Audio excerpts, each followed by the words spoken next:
आजचा हा छोटेखानी कार्यक्रम ह्युमन राईट्स नवी दिल्ली संचलित सातारा जिल्ह्याचे प्रमुख म्हणून आज आपल्या वाजेगावचे धनाजी भानदास यादव यांची नुकतीच निवड झाली आहे। अजून पत्रसुद्धा आपण फोडलेलं नाही, पत्र अजून त्यांचं आहे असं आहे, आय कार्ड वगैरे सगळं जागेवर आहे अजून। आणि छोटेखानी कार्यक्रमाला जे आज उपस्थित राहिले पश्चिम महाराष्ट्राचे अध्यक्ष रिटे सर, तसेच समाज कल्याण अधिकारी सातारा जिल्ह्याचे संदीप कांबळे साहेब आणि लहुजी शक्तींचे पश्चिम महाराष्ट्राचे अध्यक्ष धनाजी यादव, आणि ॲक्च्युली त्यांचीच निवड झाली आहे ह्युमन राईट्स ऑर्गनायझेशन दिल्ली हे नीती आयोगाच्या अंडरटेकिंगमध्ये चालतं। आणि ह्या आयोगाचं सगळ्यात महत्त्वाचा कार्यक्रम म्हणजे इंट्रोडक्शन असं आहे, हे बालविवाह रोखतं अँटी करप्शन ब्युरो।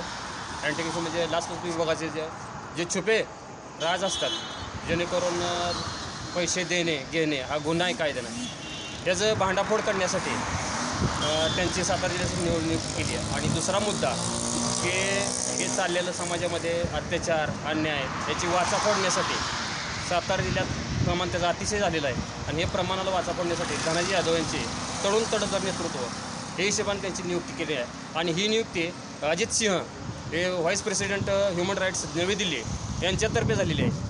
हे सर्वसाधारण पश्चिम सातारा जिल्ह्यामध्ये त्यांची नियुक्ती मी स्वतः सोलापूर जिल्ह्याचा प्रतिनिधी म्हणून त्यांना हे नियुक्तीपत्र घेऊन आलो इथं, आणि त्यांचं नियुक्तीपत्र आणि आधी त्यांचा सत्कार सोहळा माननीय संदीप कांबळे साहेब समाज कल्याण अधिकारी सातारा हे करतील।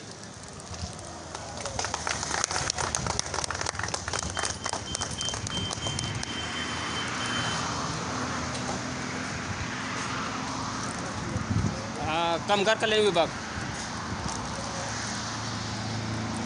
तसेच त्यांचं आय कार्ड रिटे सर ह्युमन राईटचं आय कार्ड आहे त्यांचं, रिटे सर त्यांना प्रदान करतील।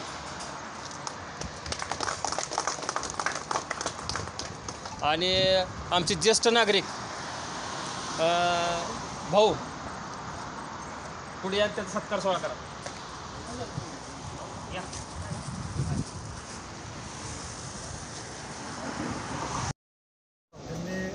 महाराष्ट्रामध्ये रोशन करावं ह्या ह्युमन राईट्स, ज्याच्यामध्ये त्यांना असे प्रचंड अधिकार दिलेले आहेत। त्यांना एक माहितीचं पुस्तक, आणि पुढच्या रविवारी आमच्या रेग्युलर कार्यक्रम असतो आमचा महिला मेळाव्याचा, त्याच्यामध्ये त्यांचा सत्कार घेऊन त्यांना ह्युमन राईट्सचं पुस्तक देऊन त्यांना पुस्तकाचं जास्तीत जास्त वाचन करून ज्ञान अवलोकन करून त्या कायद्याचं ज्ञान अवलोकन करून लोकांना जास्तीत जास्त न्याय देण्यासाठी प्रयत्न करावा अशा शुभेच्छा देतो। त्यांच्या पुढील वाटचालीचा आमच्या कुटुंबियांकडून शुभेच्छा आणि गावामार्फतही शुभेच्छा।